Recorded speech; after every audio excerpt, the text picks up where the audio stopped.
This is the Global Podcast Network, where executives and professionals connect, share, and inspire. Stay tuned for the conversations that drive success.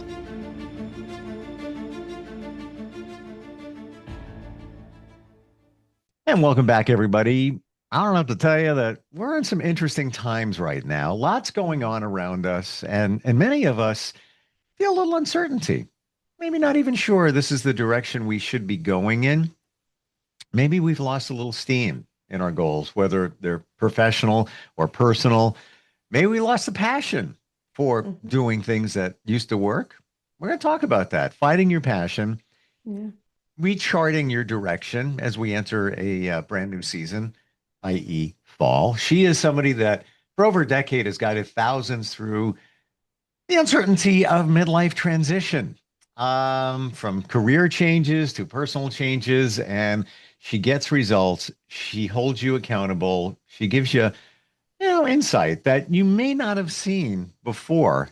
And I love what she has, what's called the sock drawer philosophy, which when we talked about it last time, it totally came clear for me. Lisa Begley is back with us. How you doing today? I'm well, Steve. Thank you for having me back. It's just a pleasure to be able to come back on and chat with you and your listeners. I'm really grateful to be here. Oh, it's so good to have you back. And I feel the time is right to talk about what we're going to talk about with an Yeah. eye on people, call it midlife, which is kind of your niche where you help people coach them forward Mhm. in their lives. So we talk about finding your passion.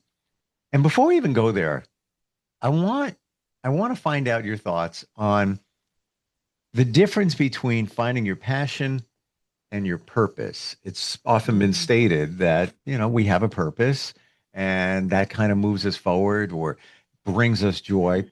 Is that passion thing, that purpose thing, are they both kind of the same?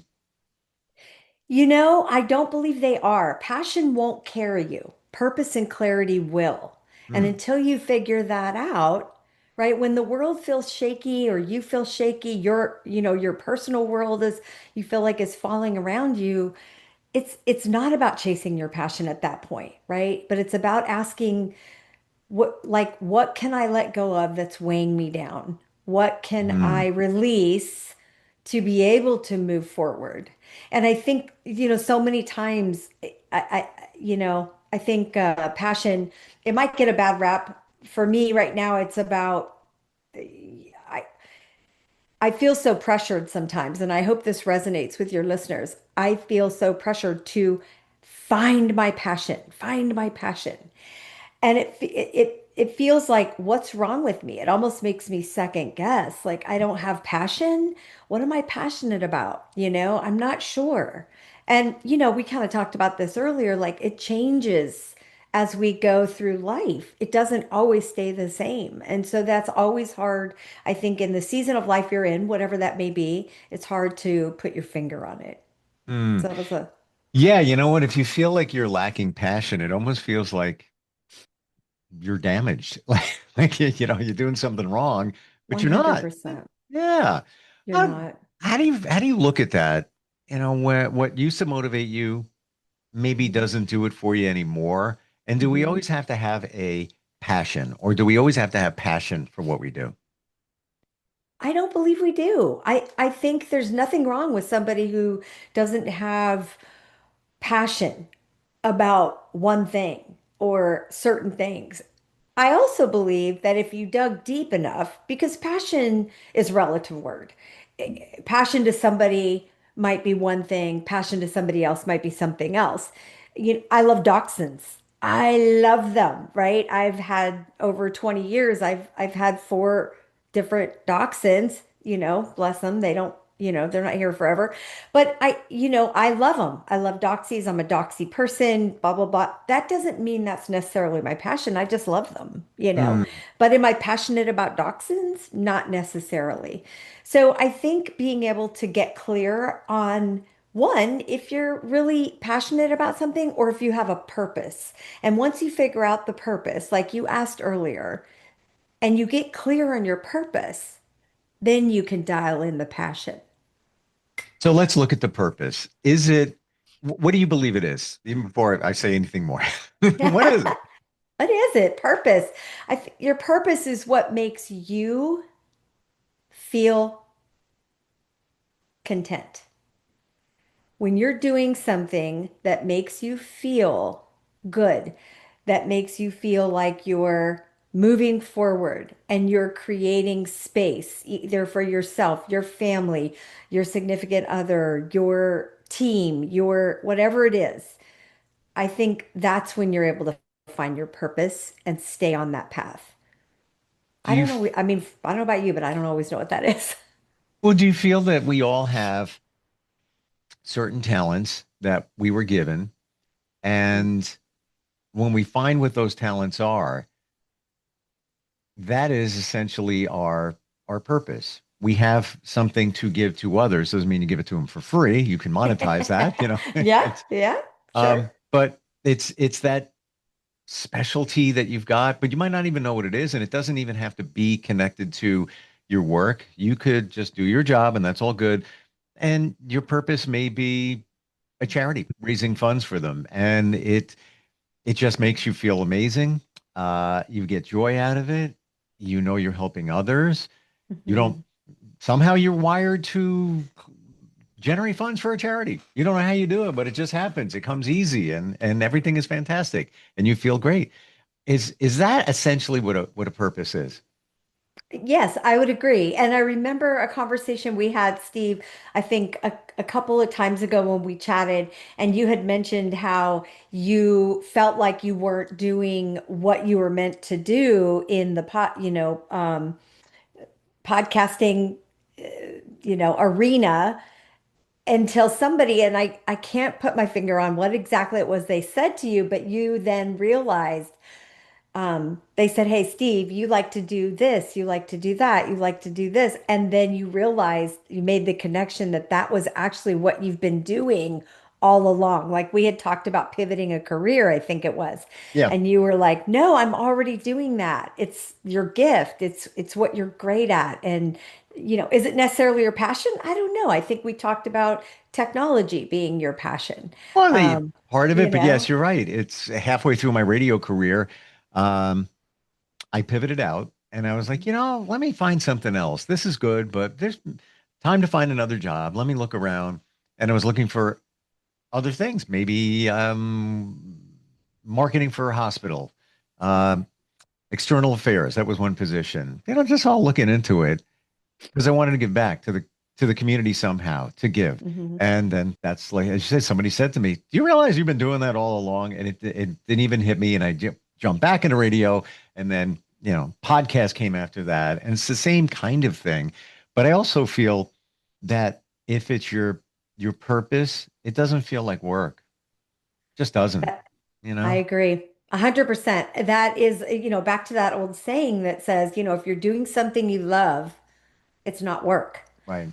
And I Mm, remember always hearing that growing up. If you do something you love, you're not having to go to work every day. You're actually going to do something you love every day. Not yeah. everybody gets that, or not everybody is so blessed to be able to figure that out early on. That was a struggle. I think just a personal story is a struggle I went through quite often for years. I think I shared with you, just trying to find what is it that I want to go to work every day, but I don't want to go to work. I want to go do something I love. And for the longest time, I thought, I was jumping around thinking, I'm not happy. I'm not doing what I love. When in reality, looking back on it now, hindsight and all the good stuff, I'm able to say, but I was doing what I love. And that was pivoting and that was taking the jump whenever I wanted to and knowing that I could do it. So I enjoy learning new things, doing new things.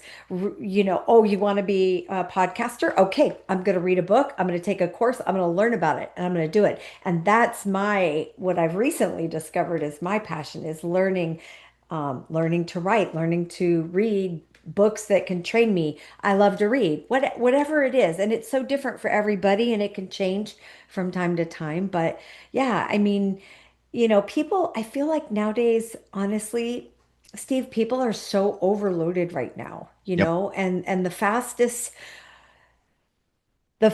way I think to, how do I want to say this, move forward is often, you know, remove a commitment, you know, Yep.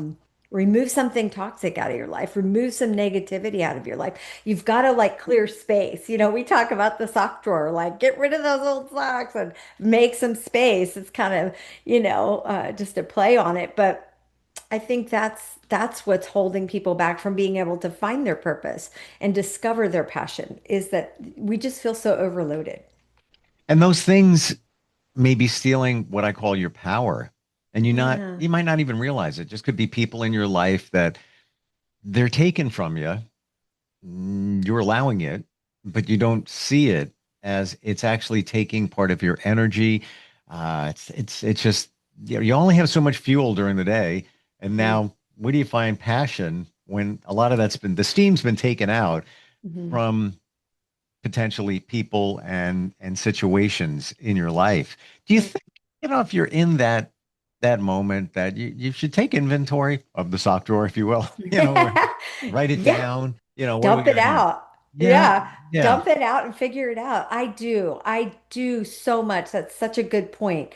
I think taking inventory every so often is something that everybody should implement. You I just agree. taking and however you do it, if you're a writer and you like to journal and you like to write things down, do it in a list, I'm a writer. I'm learning to transition to technology, but and type it out, but I like to write. Or, maybe it's just sitting in silence, like we talked about last time, just taking that meditation time and quiet time and it'll come to you. But I think when everything feels uncertain, courage is what you need. And courage isn't about big, risky moves. It's just about one tiny step, making Yep. making a phone call, call up a friend, a true friend that you know is going to give you maybe what you don't want to hear. Reaching out and just maybe turn the news off, for an hour Yeah. or Oh, don't yeah. even turn it on. Give yourself a week off of news. Like I've done that. I don't even watch the news anymore at all, Yeah. ever. Sometimes I try not to, but then sometimes I get a little curious because I'm very I love facts and figures. So I'm like, Yeah. let me just Google a little bit. Well, yep, back off, because don't want to go down the rabbit hole. Um, Yeah. yeah, you know what I'm feeling? End of season, end of summer. I had a busy summer. It was great. A lot of social stuff going on Awesome. and everything. I honestly feel like I'm burned out. Like it's like I'm tapping the brakes. I'm scaling things back, Good for you. doing less, which essentially is doing more because getting some clarity and just Mhm. letting everything settle in. Talking about sitting in silence. I spoke with somebody a couple of times, and he told me he meditates an hour every morning. He Mm, finds the time, he does it, and I'm like, how? He goes, it started at 15 minutes and then it got up to an hour. And I said, why? He said, it is the best thing I can ever do. He goes, every day starts amazingly. He goes, when I don't do it, which is rare, days off. Something's not right. There's things present. I don't handle them the same way.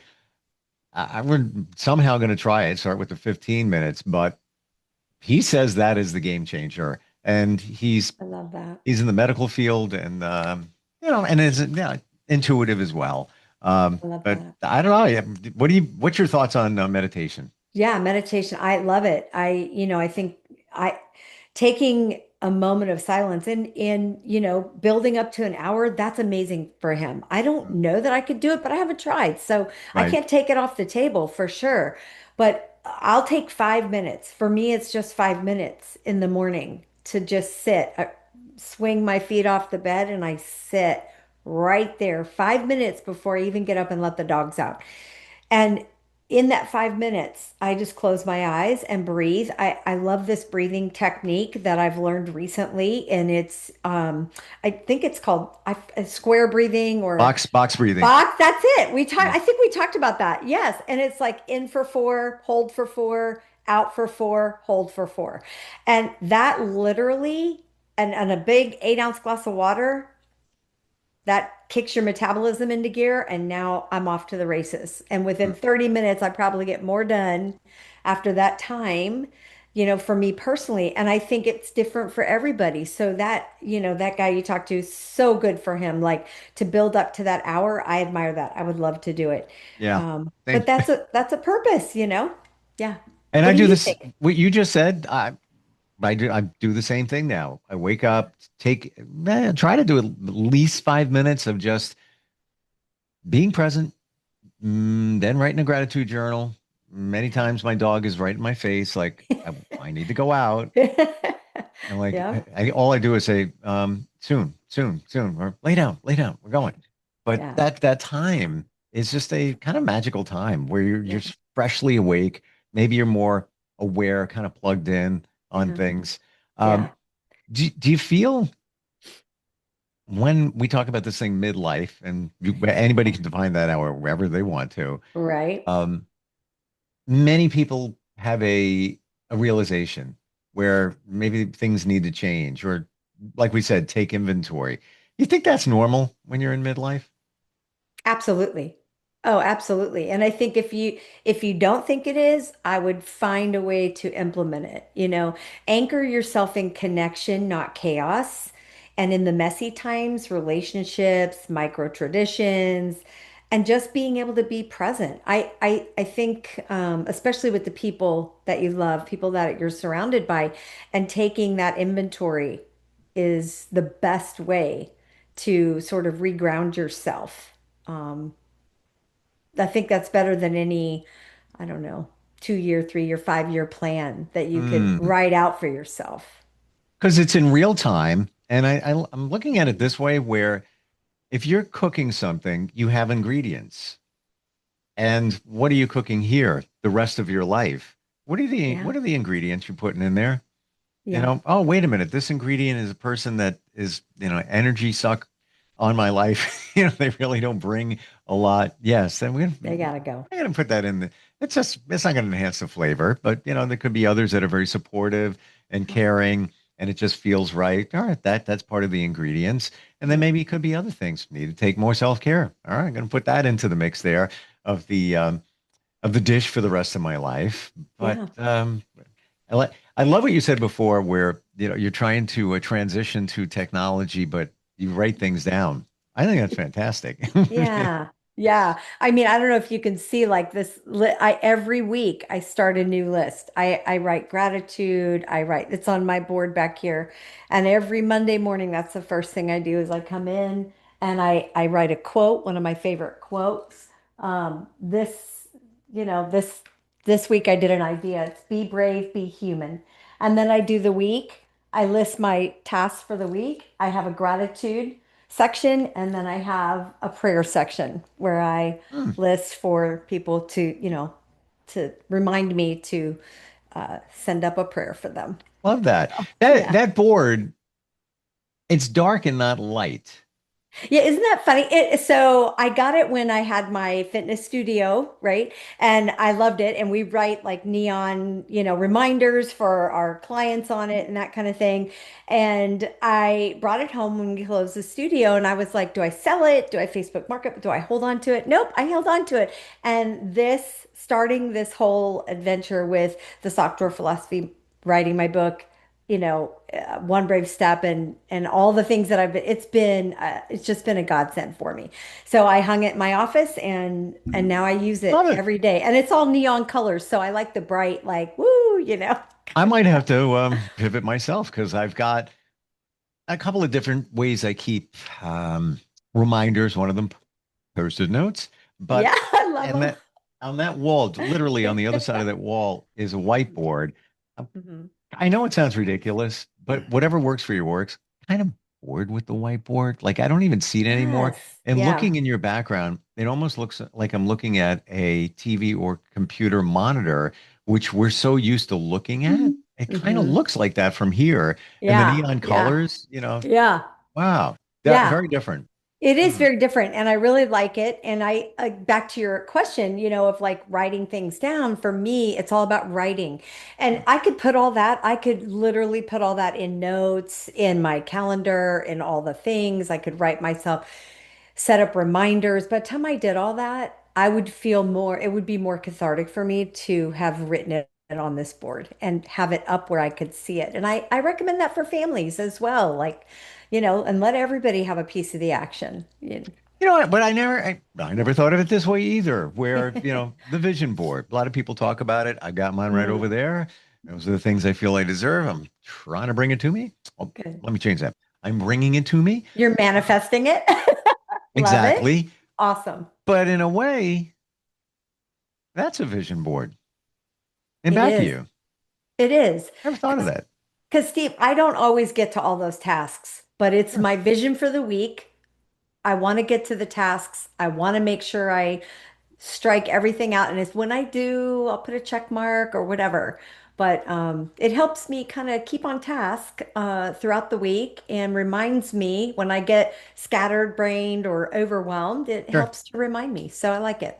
So you have this book that became Mhm. an instant bestseller on Amazon about personal growth. And it really is like a go-to personal guide to let things go, move on with your life, Mhm. find meaning, which is essentially what we're talking about here, finding passion, purpose, and all of that. Yeah. The sock drawer philosophy. When you wrote that book, did you have the sock drawer concept already in your mind, or you were writing the book and then that kind of came to you? Mm-mm. Mm-mm. No, no, no. I think we talked about that. Maybe not, but I'll share. ChatGPT gave me the title, and that's where I went. So I put in a prompt. All right. I love ChatGPT. I Same. enjoy it.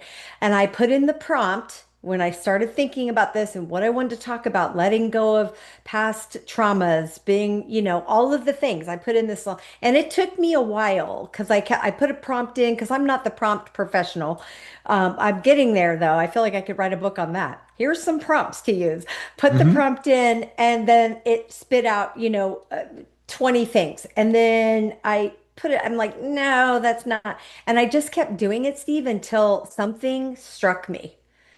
And I was like, this is it. This is it. And I loved it so much. And I just took that and developed from there. Wow. Wow. Thank you Yeah, for sharing that. Yeah.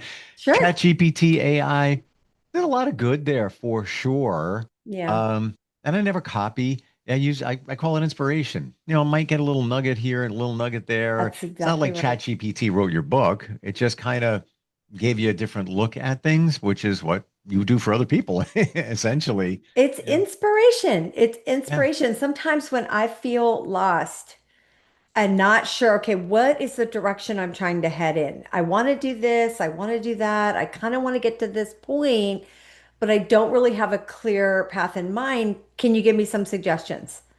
It'll lay out some suggestions and it'll help guide the path sometimes. When I'm overwhelmed or I'm underwhelmed or I can't seem to put my finger on what it is I'm looking for. It helps guide that. And I use it quite often. And I think, Mm. I highly recommend it. Yeah. If you Yeah. have any questions, reach out to me. And the prompt thing, yeah, Yeah. that's real. I mean, that you can, if you search, you can find lists of different types of prompts. Yeah. For anybody who doesn't know, the prompt is just a direction for Chat GPT. What do I type to get it to do whatever? Yeah, that's to get essentially to it. get back what I'm looking for. It's that old saying, garbage in, garbage out. If you don't put in what, kind of narrow it down, it's not Yeah, going to know what to give you. So it's up to you. It's your mind, it's your, vision, your creativity that's going to plug into that. And then there it's going to spit back out to you whatever it is you're looking for based on what you gave it. So yeah, love it. I like it. How do Mhm. we engage with you? If somebody's looking to Yeah. find some passion, find some purpose, start a Yeah. new half my life is I don't want to say over. Ouch. Ooh, half my life No. is ahead of me. Uh, how do they connect Looking with you? forward. Yeah. Yes. Thanks, Steve. Sure. So a couple of ways, right? We are now starting a podcast. So we have the Sock Drawer podcast coming to podcast near you soon. It's going to be called the Sock Drawer Podcast. If you want to be interviewed or you'd like to be a guest slash interview, You can just go to onebravestep.com, just onebravestep.com, and that has all of my contact information, or you can email me at Lisa at the Sock Drawer Podcast, either one. And we're, just going to be diving into similar things, Steve, that you and I get to talk about. Love it. Love it. All of Thanks. this and the sock drawer thing. I it, literally and figuratively, if you look at it as life, I got to clean my sock drawer out. I'm not even kidding. There's like, do we all have that? Like, if you just open it up all the Hmm. way, there's socks in the back there that you haven't seen. Maybe you don't even For need sure. them. They're old, but you're hanging on to them. Hmm. Or there's brand new ones in there you didn't even know you had because you didn't look. You That's didn't look. right. That's right. And we have this new acronym now that we're using, SOCM, right? Small Ooh, opportunities create kick-ass moments. and we'll Say end that on to that point. yourself. I love that. Oh, that's awesome. Uh, Thanks, Steve. Fantastic. Lisa, thank you. We'll catch up soon, okay? All right. Sounds Appreciate good. it. Take care. Bye-bye. This is the Global Podcast Network, where executives and professionals connect, share, and inspire. Stay tuned for the conversations that drive success.